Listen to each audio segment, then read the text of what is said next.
Hey, it's Morgan, and I want to introduce you to a new podcast I think you'll like called Dakota Spotlight. This isn't your average true crime podcast. Emmy Award-winning creator James Woolner delves headfirst into unsolved mysteries and forgotten cases of the upper Midwest and beyond, meticulously researching every detail to deliver a gripping, heartfelt narrative. James prioritizes ethical storytelling, ensuring the victims are treated with care and respect. Dakota Spotlight recently completed their 10th season, and the episode I'm sharing is episode 1 from season 10, titled You Killed Chris. You Killed Chris is set against the backdrop of the 1960s U.S. counterculture and delves into the unresolved murder of 18-year-old college freshman Christine Rothschild. James goes beyond the well-known Manson murders to explore this lesser-known case, focusing on the victim's friends' relentless pursuit of the truth and the impact the crime had on the University of Wisconsin-Madison community.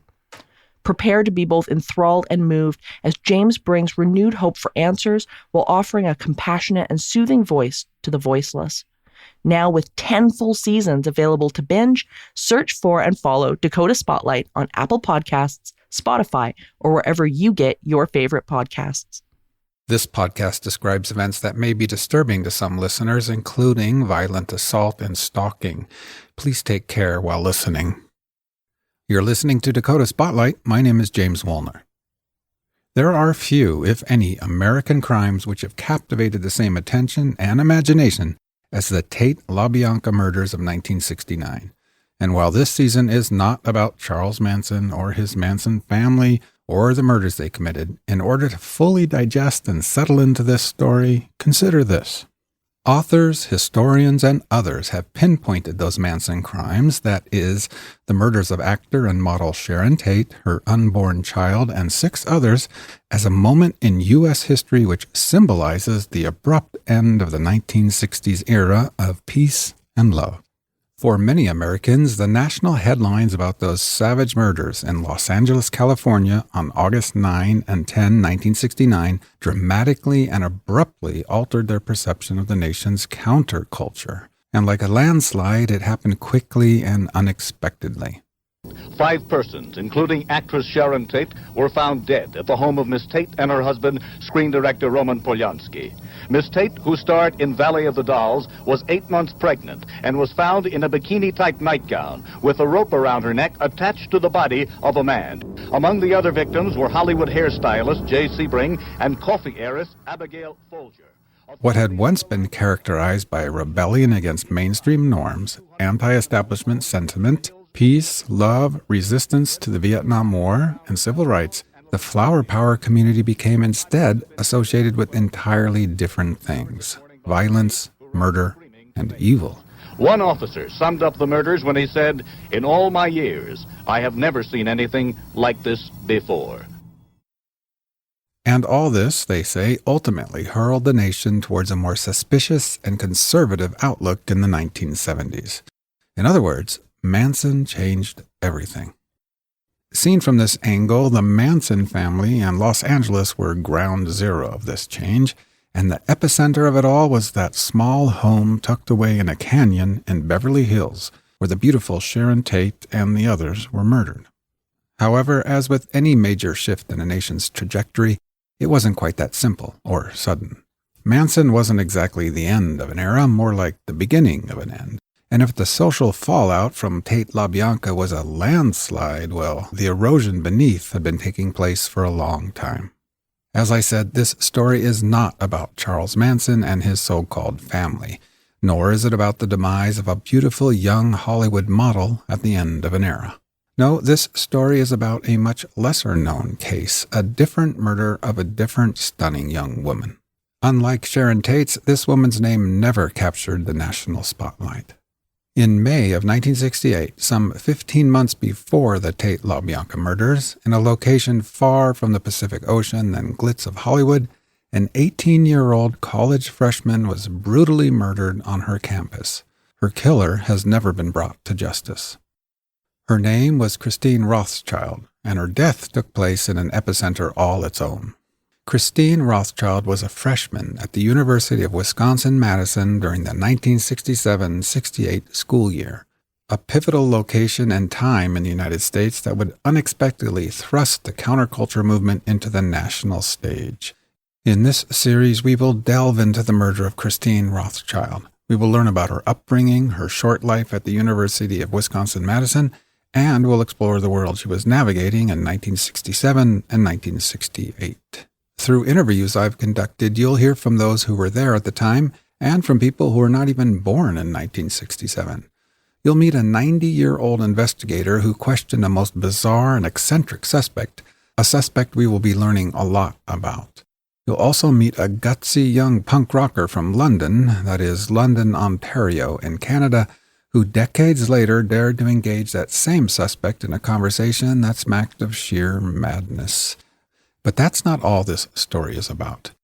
We will also meet an extraordinary woman named Linda, whose life's work has been dedicated to seeking justice for her college friend, Christine Rothschild. Not only did Linda make a pledge to herself to seek out the truth and get justice for Christine, like a spy or double agent, she did so in extraordinarily creative and cunning ways, spending decades infiltrating social and family circles, expertly gathering clues and intelligence, and ultimately locating, confronting, and then hounding the man she says killed her friend, Christine. And back then, Linda may not have identified with her flower power co-eds, nor taken part in demonstrations on campus, nor fully embraced the historical social movements taking place all around her. However, through incredible dedication to her murdered friend, Linda ultimately became a crusader for justice, and in seeking justice, she employed some of the very same ideals that the 1960s counterculture stood for. That is, questioning authority, insisting on institutional accountability, and acting upon her own deep-seated ethical convictions. The 60s may be an era that came to an end long ago, but its influence didn't just vanish. In some ways, it's still here and still relevant.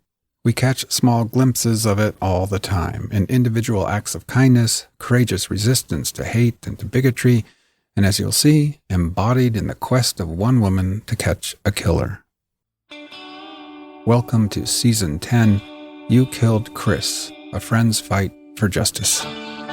Sad news for all of you, and that is that Martin Luther King was shot and was killed tonight in Memphis.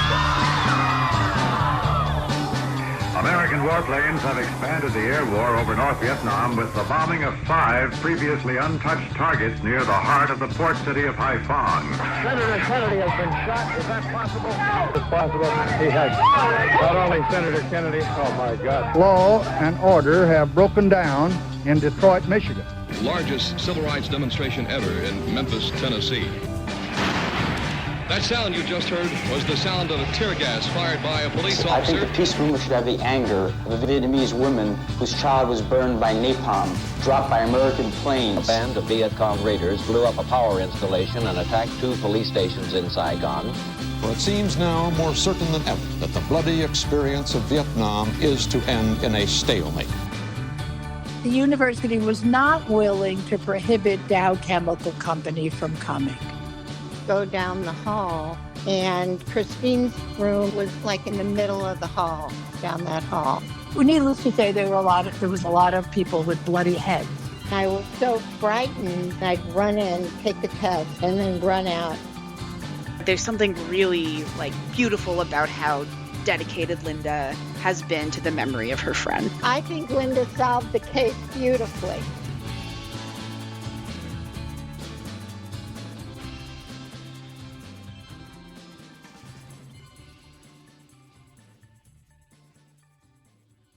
Let's begin with a brief overview of Christine's murder, starting with the morning she was killed, Sunday, May 26, 1968, 7 weeks after Martin Luther King Jr. was assassinated, and just 10 days before Robert Kennedy would be gunned down in cold blood.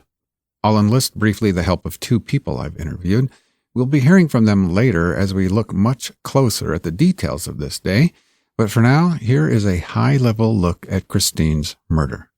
So it was a Sunday morning, and it was just a cloudy, kind of gloomy day around Madison. This is Kevin Damask. Kevin wrote a book titled Cold, The Unsolved Murders of 7 Young Women. One of the chapters in his book focuses on Christine Rothschild's murder. Pretty much overcast drizzly day, a cool day for late May. It was, towards the end of May. And this is Sarah Surratt, who was a sophomore at the university that year. And I used to see her all the time, and I can remember admiring her and thinking how beautiful she was. Sarah lived in the same residence hall as Christine Rothschild, a private dorm named Anne Emery Hall.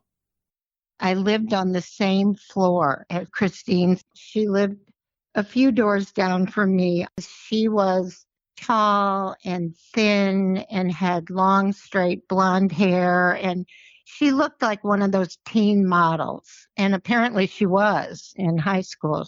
She did model. On the morning she was murdered, Christine woke up at 4 a.m. in her private dorm room. She walked to the communal bathrooms, showered, and then prepared for her morning walk. She was always up really early walking, and I remember some girls talking about the fact that she took these walks because she had so much pain in her stomach, with her gut, because she had colitis. I remember people talking about that. Author Kevin Damask again. Even though it was a Sunday morning when a lot of college kids would stay in, she got up early and did her usual routine, just got up in a residence hall. Only one person saw Christine before she left Anne Emery Hall that morning. Christine was walking in the hallway on her way to the showers when a house mother or night hostess named Gertrude Armstrong passed her. Like on any other morning, the two exchanged a quick hello. Nothing really seemed out of the ordinary when she got up, just went about her day and went on her walk. Christine then left the dorm building, walking out into the twilight of morning. She was bundled up in her twill coat and black knee-high boots. She had gloves with her and carried a black umbrella. Stuffed in her pocket were her cigarettes, a lighter, a room key, and money for coffee. Her body was found in the late afternoon by a 23-year-old maintenance worker named Philip, who had arrived at a building named Sterling Hall, located directly across the street from the hospital. The entrance to the large brick building was at the top of a stone or concrete stairway. He was going to just go right into the building while the doors were locked, Sunday night. And so in order to get his friend's attention, he's like, well, I'll just go by this window here that's by this thicket of bushes and pound on the window. My buddy will see me. I say, hey, go to the front door, let me in. So Philip walked into the bushes on the right side of the stairs and headed towards the basement window. It was then and there that he discovered the body of Christine Rothschild. Christine had been stabbed 14 times. Very gruesome, and they believe that she was also partially strangled too with the lining of her coat that basically was ripped out during the attack and had strangled her. And they stuffed her gloves down her throat. Through the autopsy, had found out that she had taken a direct blow to the face. In fact, both of her jaws were broken. The autopsy also showed that Christine had not been sexually assaulted. What seemed less certain was exactly when or where she died. I always kind of wondered if she was trying to escape her killer and trying to get into the building, maybe, and why she was, or maybe the killer had kind of moved her body and was placed it there. It's a speculation, too, on when exactly she was murdered, because it could have happened earlier in the morning when it was still kind of dark out. Maybe people didn't see as much as far as witnesses. But then there's some speculation that it was maybe later in the morning, maybe like 9 or 10 o'clock. The police found Christine's umbrella next to her body and also another curious item. It has been described as an expensive men's handkerchief. The handkerchief had been neatly folded and laid out on the ledge of a basement window.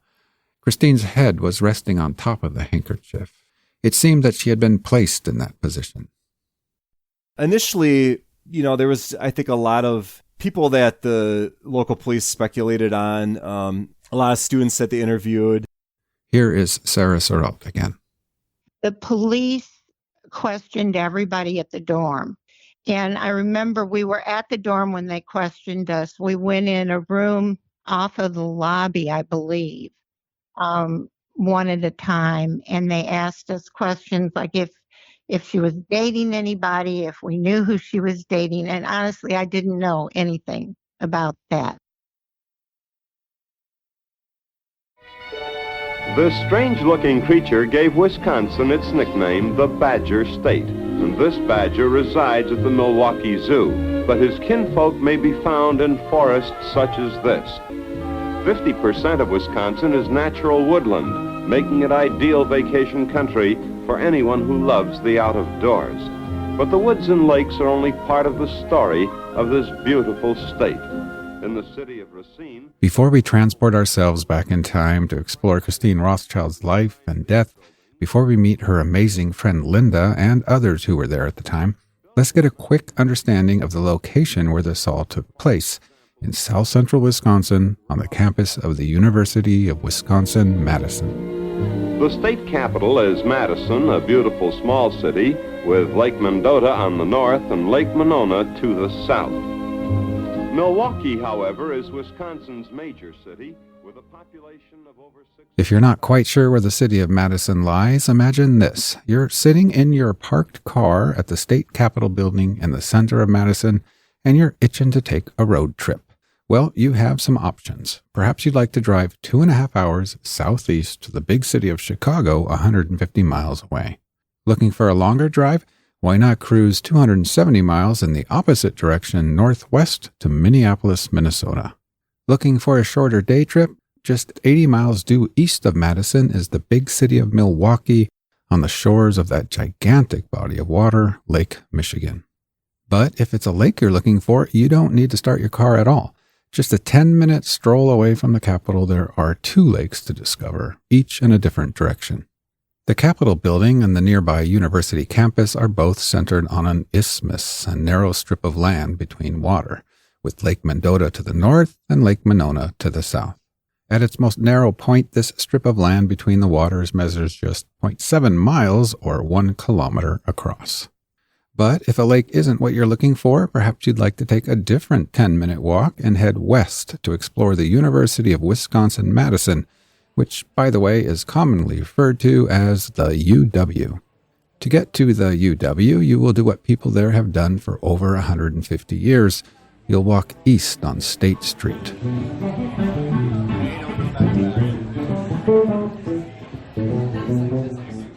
Along State Street, you are first met with the sights, sounds, and aromas of a vibrant social scene. Restaurants, bars, boutiques, and coffee shops, all bustling with students, faculty, and state employees and visitors.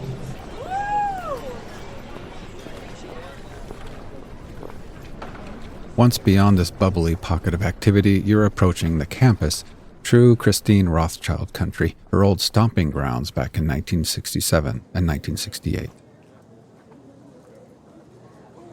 First, on your right, is Memorial Library and the Outdoor Library Mall. As you'll soon hear, Christine spent a lot of time in that library. In fact, it was here, in this library, that Christine first began to feel increasingly concerned about a somewhat bothersome and persistent older man. You continue on your walk when State Street suddenly just ends at the bottom of a historic quad named Bascom Hill. As you stroll up the modest incline of Bascom Hill, you'll marvel at the mature trees and the green lawns crisscrossed with walking paths, bustling with students moving between classes. It was here, somewhere, in the days leading up to her murder, that Christine Rothschild stopped to speak with 2 university police officers. Perched at the top of Bascom Hill is one of the university's oldest and most iconic buildings, Bascom Hall. With 6 white columns, tall windows, and a grand entrance, Bascom Hall stands there somewhat majestically, a statue of Abraham Lincoln sitting before it. You are now at the heart of the campus, a historical spot rich in tradition. The mascot of UW is a badger, and the school's primary colors are red and white. The red color is called Badger Red. The school's fight song is called On Wisconsin. Wisconsin, on Wisconsin, run right through that line. Run the ball clear round Chicago, touchdown sure this time. You rock, rock. On Wisconsin, fight on for her fame. Fight, fellows, fight, fight, fight, we'll win this game. You continue on now past the north side of Bascom Hall and walk Observatory Drive, where you discover what was Christine Rothschild's favorite spot on campus, the iconic 85-foot tall Carillon Bell Tower.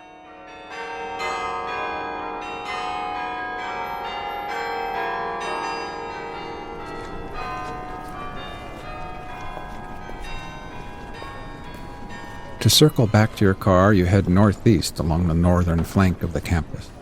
There you discover another bustling meeting place, the century-old Memorial Union, with its view of Lake Mendota and the opposing shore some 4 miles away.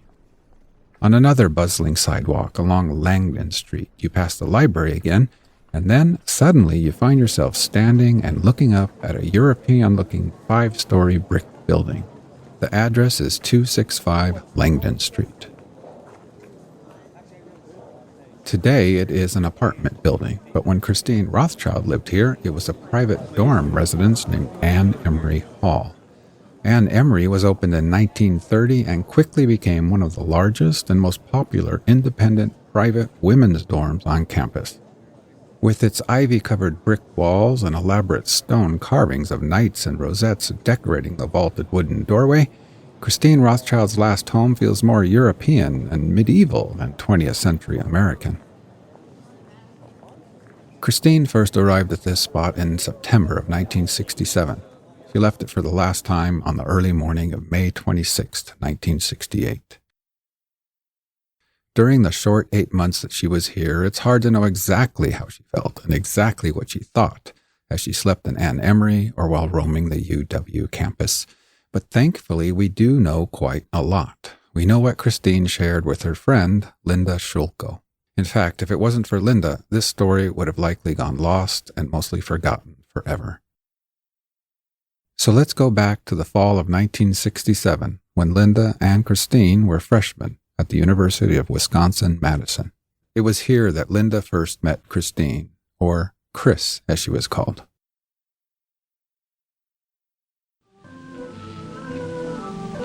The story at Wisconsin starts with new students who come to the campus in the fall.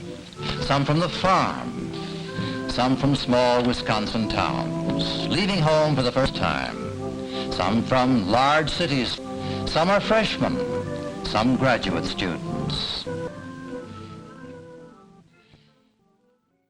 I started college in the fall semester of 1967, and UW-Madison had always been my goal, because during high school, I had attended a new library, a student library association organization there, and I had spent a week there on campus during my senior year.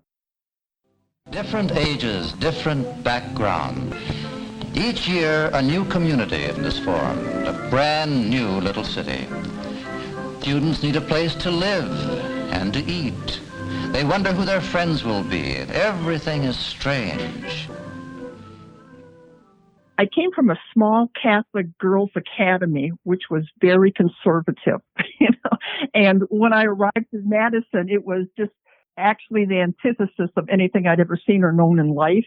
I was totally inappropriate dressed because I had matching outfits and everything, and consequently, I stood out very sorely from the very first moment I arrived and was aware of it.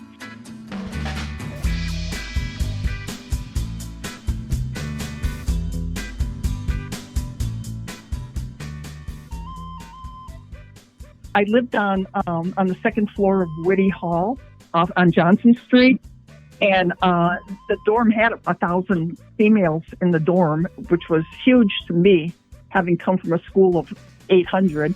I really did not make friends quickly there. I was just very solitary, and I would eat my meals alone. I think that I spent most of my days just walking around the campus, just trying to acclimate myself to where I was so I wouldn't get lost, because I had only been on the campus one time prior to that.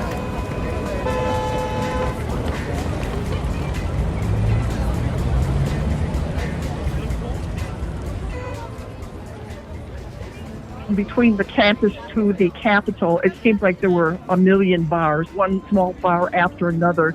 It stunk. It smelled like, beer. And it's as if everybody was there. And it just seemed so abnormal to me because that atmosphere was so different for me. I was just astounded by the noise and the activities going on at the library mall area and the shops and everything. It was just totally inconceivable to me that people lived this free. It was all very astounding to me.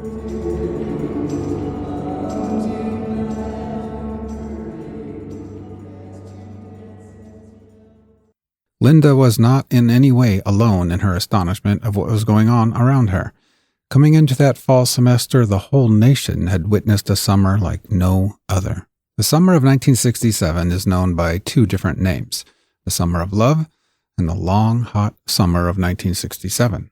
Two names representing two drastically different aspects of American society and cultural dynamics at the time. The Summer of Love was a West Coast term where in San Francisco, thousands of young people joined the hippie movement for a cultural revolution of peace, love, freedom, and experimentation.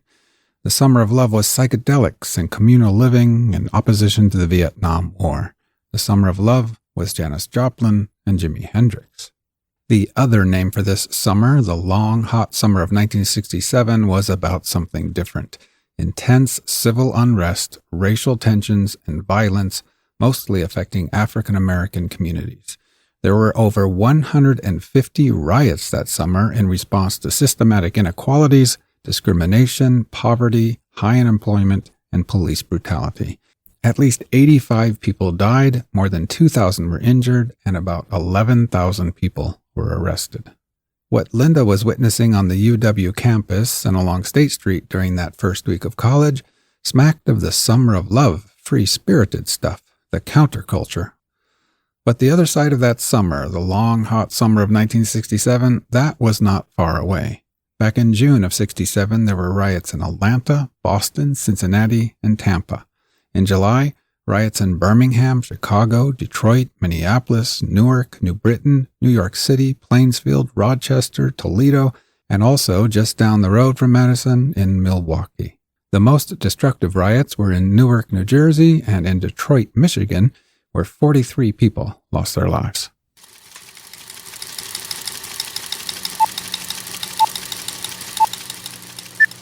American warplanes have expanded the air war over North Vietnam with the bombing of 5 previously untouched targets near the heart of the port city of Haiphong. U.S. bombers also zeroed in on a radar site near the Kien An MiG base, 8 miles south of the port city. We're fighting one war now in Vietnam, and we're losing, as it is. So, why should we come back here and fight a war among ourselves? Law and order have broken down in Detroit, Michigan. Pillage, looting, murder, and arson have nothing to do with civil rights. In Hot Springs, Arkansas, a critic of the administration's Vietnam policies, J. William Fulbright, hurled a charge at Secretary of State Dean Rusk. The Arkansas Democrat accused Rusk of carrying on a McCarthy-type crusade against people opposing the Vietnam War. Lyndon Johnson! Lyndon Johnson! Working. Who is he working for? He's not working for the people of this country. Lyndon Johnson is working for big business. U.S. big business. That's... Keep moving. Man.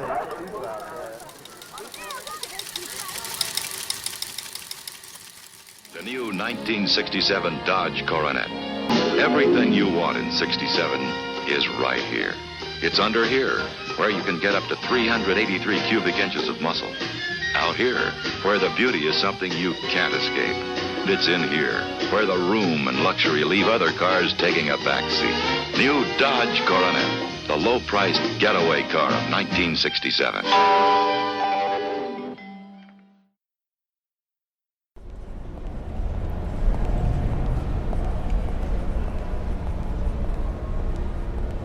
I introduced myself to the libraries, of course, because I felt a responsibility to stick with my academic. That's the only reason that I was allowed to go to college, is to get my degree, nothing else. I liked Madison, and I knew that it was a great educational place, and I was anxious for classes to start. But my initial impression of the campus was like, I don't think I'm going to have a lot of interaction with a great part of what goes on here.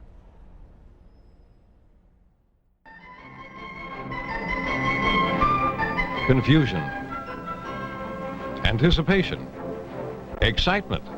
They're all a part of the life of a beginning student at the University of Wisconsin. At the annual New Student Picnic, held on the western edge of the campus, food for the body is just as important as the food for thought that will be a continuing source of intellectual nourishment for these students during their stay at the university. Getting acquainted and just plain knowing where to go is essential to getting off on the right foot. Because once the school year is underway, there are precious few chances for a breather. The pace is fast and demanding. About a week and a half before classes began, the Letters in Science Honors Program made appointments for everyone to come and speak with Dean Rudicelli privately to work out our courses for the first semester.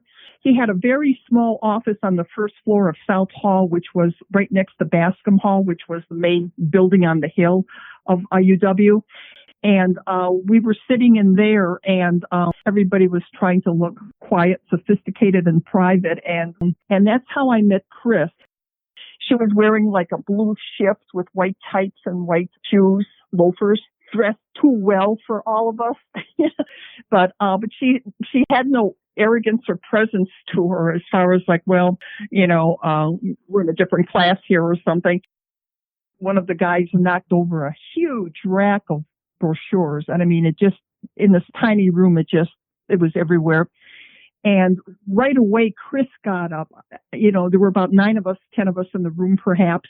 And Chris got up right away and was on her hands and knees picking things up. And what I noticed about her right away is the guy was really embarrassed. And she whispered something in his ear. And he smiled, and then he kept on picking up the things on the floor with the rest of us and sat back down.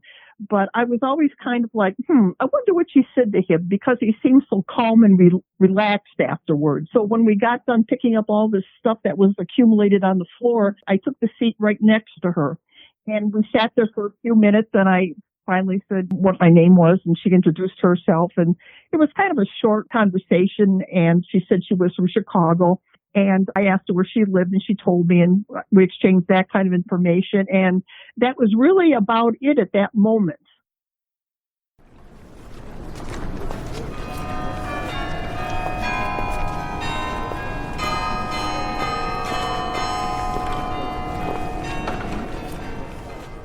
I didn't see her again until maybe 3 or 4 days later, when I was passing the Carillon Tower, which was the side of Bascom Hill by the Commerce Building, and she was sitting there just having a cigarette, and I sat down and spoke with her then, and that's when we really started talking more.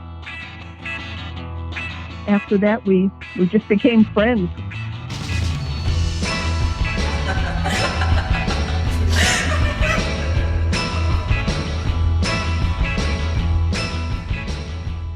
She was probably the opposite of me when I met her. She was very well dressed. I remember that very vividly.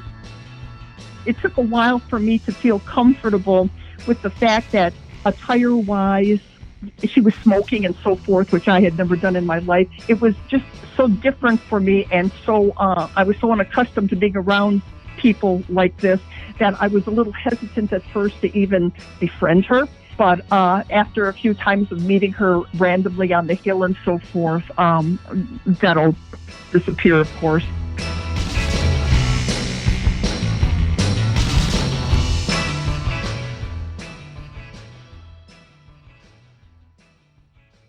Christine Rothschild grew up in North Chicago. She was the second oldest of 4 children, all girls. The family lived in a prosperous community named Edgewater in a plush 2-story, 15-room home. Her father was an inventor and successful businessman. His daughters never needed to apply for scholarships or be too concerned about money. His daughters grew up in an environment intended to stimulate learning and creativity, surrounded by books, music, and art. Christine and her sisters were well-groomed and well-coached in a home where appearances mattered.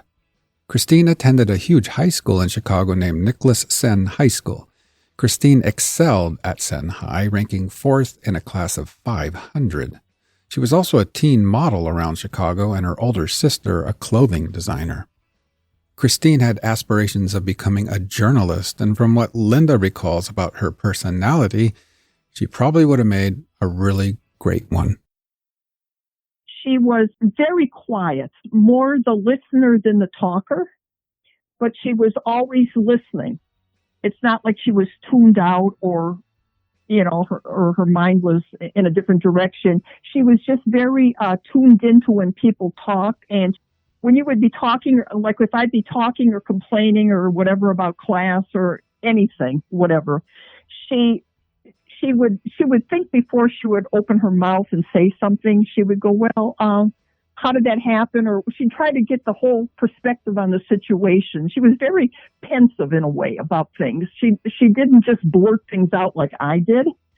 I also found that she was not real animated. She would sit quietly and compose, whereas, I would get louder perhaps, or I'd start gesturing or whatever, and she would just be watching, and sometimes she'd say, you seem a bit agitated there, Linda, that kind of thing. And it would be like I would start laughing, and so would she, but she didn't gesture a lot, and I would say that she more or less was introspective on things as far as she would like analyze things and get things into perspective in her mind before she'd open her mouth or comment or say anything. And when she would complain, she didn't go on and on like I would. She would be very succinct. And if you weren't really tuned into Chris, you could sometimes not catch that she was really upset or happy or whatever about something because it wasn't expressed in a long, drawn-out conversation. She was just a kind of a controlled personality. Go, go, go with spinner top.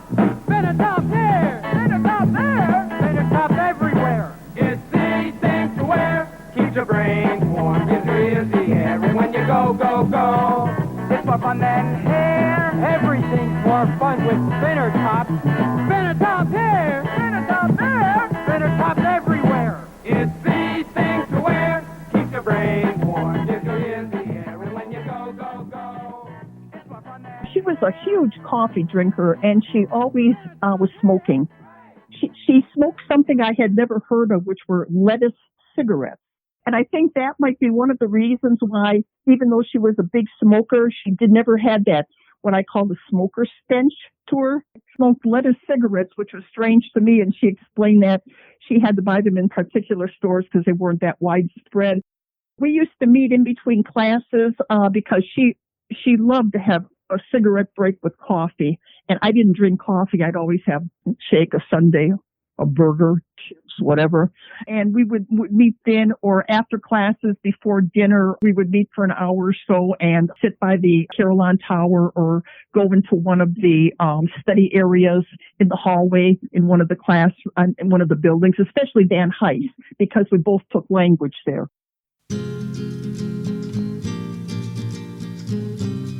We just started spending more and more time, and then she would come visit at the dorm. We studied so many hours per day, and we were in classes so many hours. We had an overload, both of us, that there was very little recreational time.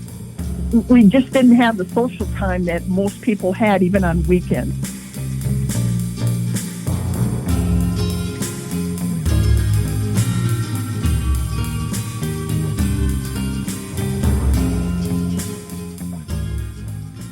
As the fall semester of 1967 moved along for Linda and Christine, the nation's counterculture vicariously experienced a setback when the much idolized revolutionary leader Che Guevara was killed.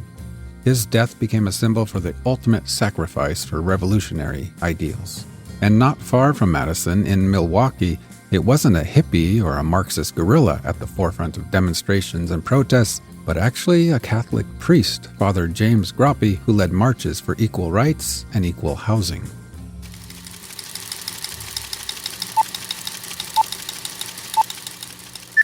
The controversy continues. Is the revolutionary leader, Ernesto Che Guevara, really dead? The Bolivian army says yes, and that his body has been cremated. But Guevara's brother, Roberto, has just returned from Bolivia, and he says the guerrilla killed by the Bolivian army was not his brother. We are very concerned about the attitude and the conduct of the mayor of the city of Milwaukee. Everyone built him up as such a great hero when there was this little disturbance on 3rd Street because he called in the National Guard immediately and put the entire city under a curfew.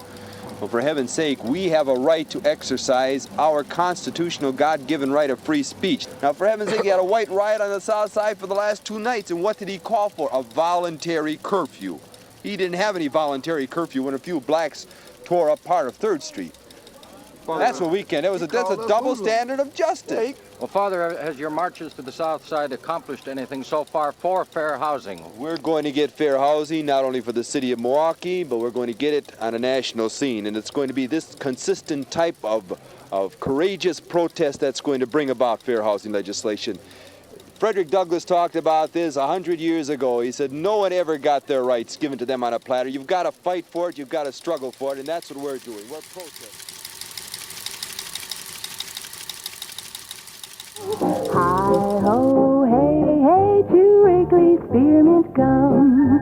Work goes faster, smoother too. Life seems brighter when you chew. Hi-ho, hey, hey, to Wrigley's Spearmint Gum.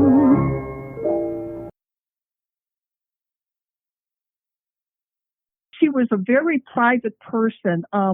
I knew nothing about, we never talked about high school. She went to Senn High School, which was a huge high school. She was like all-class president one time and vice president of her class at another time. And she was very active in the newspaper and also in like student aid assistance for helping students study and so forth. But she never talked about any of this.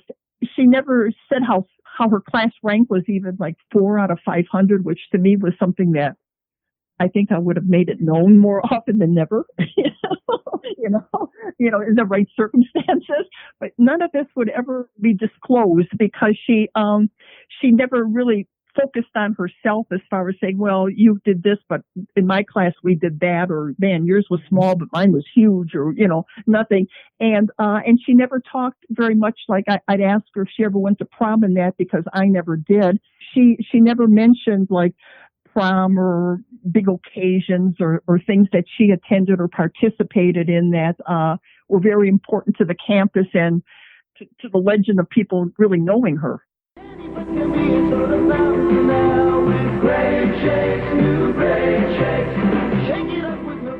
I always wanted to go, like there was Paisano's Pizza Parlor there on State Street and over on University. And she would always be glad to come along. That was never an issue, but she never ate. At first I thought, well, maybe she's just being super polite and maybe my taste in food is not the same as hers or whatever. But then I realized very quickly she had an eating disorder.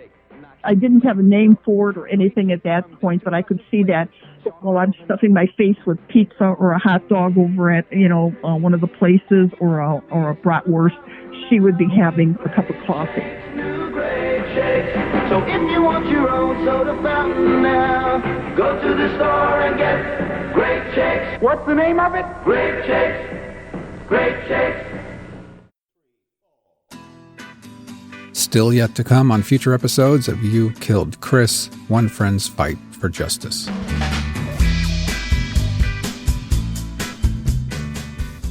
I remember her telling me one day, she said, this oddball old man, really obnoxious, she says. Why did I even hire this idiot? Sometimes everything isn't okay. The very next morning, we called the police department and said, could this be him? He lied about his family. He lied about his role in the World War. With a gun, and kept on pulling the trigger and the bolt back and forth. Pretty sure I interviewed a serial killer today. And she says he's like a few rows away from me, and he always seems to be facing me.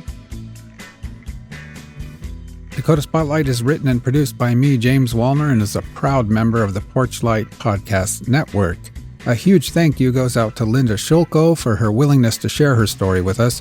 Check out her Kindle book, Murder on the 56th Day, available on Amazon.com. Linda donates all her proceeds from the book to charity. She requests you order the Kindle version and not the printed copy, as she no longer has copies available. I also recommend Kevin Damask's book titled Cold, The Unsolved Murders of 7 Young Women. See the links to both books in the show notes. A very special thanks goes out this season to Mari Zoerb Hansen, a fourth-generation UW alum, for all the amazing research, fact-checking, and just stellar assistance with this season.